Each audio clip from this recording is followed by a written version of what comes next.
دیکھیے اب یہ ایک اقلیتی حکومت ہوگی جس کو پیپلز پارٹی باہر بیٹھ کے ساتھ دے گی، ایم کیو ایم ساتھ بیٹھ کے ساتھ دے گی، اور پی ٹی آئی کے جو نمائندے ہیں وہ اس کی بھرپور اپوزیشن کریں گے.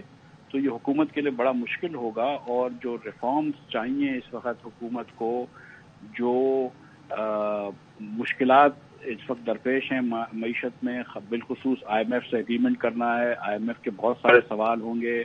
آئی ایم ایف نے بہت سارے ریفارمز کی بات کرنی ہے، کچھ بیلٹ ٹائٹنگ کی بات کرنی ہے.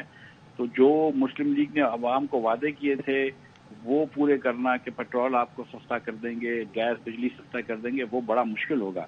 تو یہ حکومت کے لیے اگلے چند ماہ بالخصوص، لیکن 2 سال جو ہیں وہ تقریباً بہت مشکل ہوں گے. اور یہ دیکھنا پڑے گا کہ حکومت کتنی بردباری سے اس چیزوں کو نپٹنے کی کوشش کرتی ہے. اچھا مفتاح صاحب، اس سارے معاملے سے ہٹ کر یہ پوچھ رہی ہوں کہ کیا آپ کے رابطے ہیں قیادت کے ساتھ؟ جی نہیں. ٹھیک ہے، کوئی مشورہ دینا چاہیں گے آپ بننے والی نئی حکومت کو؟ نہیں، میرے خیال سے نہ ان کو میرے مشورے کی ضرورت ہے، اور نہ میرے پاس کوئی ایسا مشورہ ہے، ماں سوائے اس کے کہ جو میں اخباروں میں لکھتا رہتا ہوں یا ٹی وی پہ کہتا رہتا ہوں کہ پاکستان جس نہج پہ آ گیا ہے ابھی مزید غلطی کی گنجائش نہیں ہے. 75-76 سال ہم نے پاکستان کے ضائع کیے ہیں.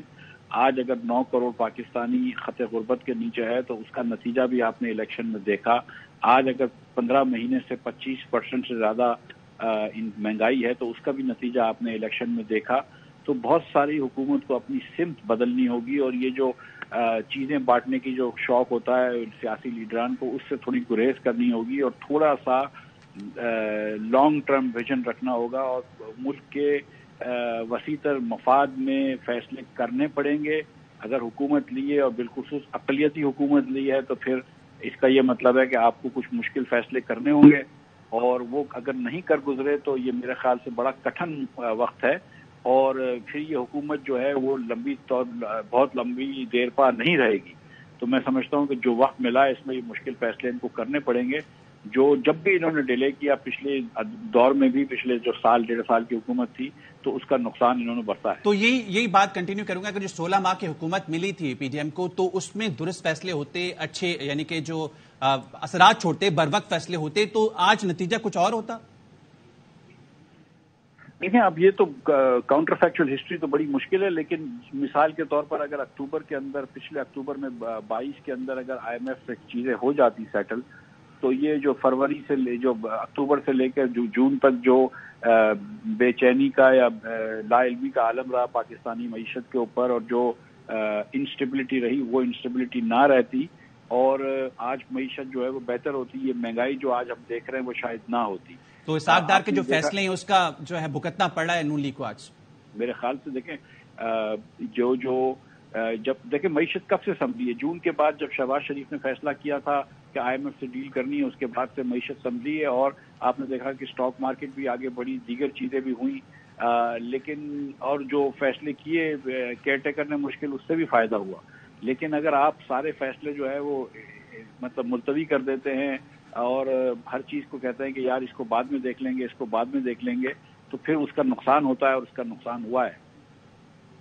تو مفتاح صاحب، پیپلز پارٹی نے جو یہ فیصلہ کیا ہے کہ حکومت میں نہیں بیٹھیں گے لیکن سپورٹ کریں گے، کیا یہ فیصلہ ٹھیک ہے؟ میں سمجھتا ہوں کہ پیپلز پارٹی جو ہے وہ کوشش میں ہے کہ اس کو پنجاب میں اس کا ووٹ بینک جو ہے وہ ایک مرتبہ پھر ہو، اور اس لیے وہ چاہ رہے ہیں کہ یہ جو مسائل ہیں اس سے پہلے ان کو مسلم لیگ نون والوں کو نپٹنے دیں. اور کیوں، اگر مسلم لیگ نون کی یہ حکومت ہے، اگر شہباز صاحب ہی وزیر اعظم بنتے ہیں مثال کے طور پہ، تو وہ جو 6 مہینے 8 مہینے کی پریشانی ہے وہ اپنے سر کیوں لے. لیکن ساتھ ساتھ ان کے پاس اسپیکر بھی ہے، ان کے پاس سینٹ چیئرمین بھی ہے، گورنر بھی ہیں، تو ان کے لوگ بھی کچھ ایڈجسٹ ہوں گے، ان کے پاس صدارت بھی ہے، اور ان کے پاس یہ ووٹ ہے کہ اگر وہ کوئی Peoples Party P T I معاف کیجیے گا پی ایم ایل این اگر کوئی ایسی چیز کرے گی جو پیپلز پارٹی کو پسند نہیں ہوگی تو وہ اس کو ووٹ نہیں دیں گے. تو وہ اس لیے حکومت جو ہے اس کے سر پہ ایک تلوار تو بہرحال پیپلز پارٹی کی لٹکی ہوئی ہے کہ پیپلز پارٹی کی مرضی کے بغیر کوئی بڑا فیصلہ نہیں کر پائیں گے. اور پیپلز پارٹی کو ہر فیصلے میں شامل ہوں گے. لیکن میں آپ کو یہ بتا رہا ہوں کہ جو بھی کیمپین کی بات تھی وہ چھوڑ دیں. میں نے جو قلیل عرصے میں پیپلز پارٹی کے ساتھ کام کیا تھا مسلم لیگ کے ممبر کی حیثیت سے, وزیر خزانہ کی حیثیت سے, تو میں نے دیکھا تھا کہ پیپلز پارٹی جو تھی وہ بہت ہی خوش اسلوبی سے جو ہے وہ اپنا رول انجام دیتی تھی اور کسی بھی چیز میں, کسی بھی فیصلے میں رکاوٹ نہیں کرتی تھی. لیکن اب دیکھنا ہے کہ کیا ہوتا ہے. بالخصوص مجھے یہ سمجھ میں آنا چاہیے, میری سمجھ میں ابھی نہیں آتا ہے کہ پیپلز پارٹی کا یہ اسٹینڈ کیا ہوگا نچکاری کی طرح, کیونکہ نچکاری کے تقریباً وہ اتنے حق میں نہیں ہوتے کبھی. نچکاری ابھی قوم کی ضرورت بھی ہے, تو پیپلز پارٹی کیا کہتی ہے نچکاری کے بارے میں وہ دیکھنا ہوگا. NFC ایوارڈ کے بارے میں کیا کہتی ہے وہ دیکھنا ہوگا. کیونکہ مسلم لیگ نون کی اقلیتی حکومت ہے تو مسلم لیگ نون کو وہ روم نہیں ہوگا آپریٹ کرنے کا جو کہ ایک سمپل میجورٹی کے ساتھ کرتے ہیں. تو مفتاح صاحب, اگر تو مسلم لیگ نون حکومت بناتی ہے, آپ کے خیال میں کون کینڈیڈیٹ ہوگا وزیر اعظم کے لیے؟ دیکھیے, نام تو شہباز شریف صاحب کا ہی چل رہا ہے. کئی سرگوشیوں میں نام جام کمال صاحب کا بھی آیا ہے کہ چلو بلوچستان سے کسی بلوچ کو موقع دیں. تو لیکن میرے خیال سے ادھر شہباز شریف ہوں گے اور ادھر مریم نواز شریف صاحبہ ہوں گی نیچے پنجاب میں. میرا خیال ہے, لگتا تو یہی ہے. تو اب دیکھیں کیا ہوتا ہے.